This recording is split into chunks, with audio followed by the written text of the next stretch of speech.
Samsung's newest portable SSD, the T5.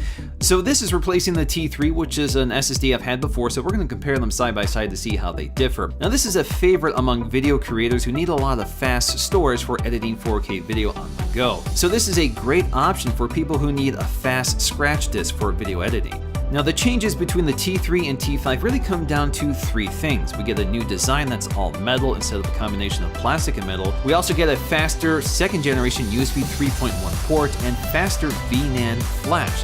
So this can now transfer speeds up to 540 megs per second.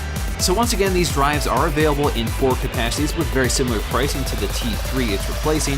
So we have 250 gigs, 500 gigs as I have, 1 terabyte or 2 terabytes. Now they do get quite expensive, so at $250 that starts you off at a fairly reasonable $129.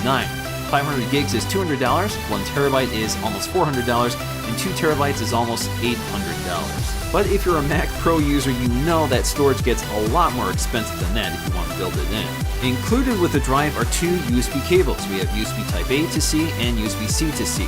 So if you have a MacBook Pro or the latest MacBook, of course you're going to be using the straight USB-C cable, but for older devices you still can use USB-A. Now the overall design really hasn't changed that much. It's about the same size, which is very compact, so it's much smaller than an iPhone, for example. So it makes it a great traveling companion that you can just stick in your pocket or stick in a backpack pocket and don't have to worry about damaging it because, again, it's an SSD, so it has pretty good shock protection, so you're not going to lose your data from impacts. Now personally, I really like this blue color, but I wouldn't mind if it also matched the space gray of the MacBook Pro.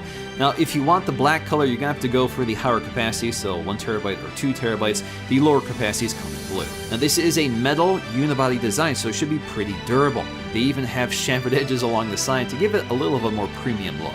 Now when you connect this to a computer, we do have an LED status light which is invisible until it's lit. Now when it comes to performance, you should see a read and write speed of about 540 over 515 if you have a computer with USB 3.1 Gen 2, as I have with the MacBook Pro. I'm not quite seeing the maximum potential here with my benchmark, but it's pretty close. Now generally speaking, that's a fairly modest gain over the T3, which had a read-write speed of about 450. That's a Gen 1 USB 3.1 port. So it's not a huge gain. I wouldn't throw out the T3 and get the T5 if you already have one, especially at these prices, but it's welcome to have faster speeds if you're buying it for the first time. And of course, the biggest consideration is whether you have a device with USB 3.1 Gen 2. Otherwise, you can't go above 450 megs per second. This drive is formatted in exFAT, so it's compatible with a wide variety of devices right out of the box, from Mac OS, Windows, and even Android. They've also included some encryption and management software if you want to use it. This allows you to lock down any data that's being transferred to this drive. So although the T5 once again is a very expensive portable SSD, it's still the best for people who really need those speeds. Alright guys, hope you enjoyed this look at the T5 SSD. If you guys did, please give this a video a thumbs up to let me know, and I'll see you again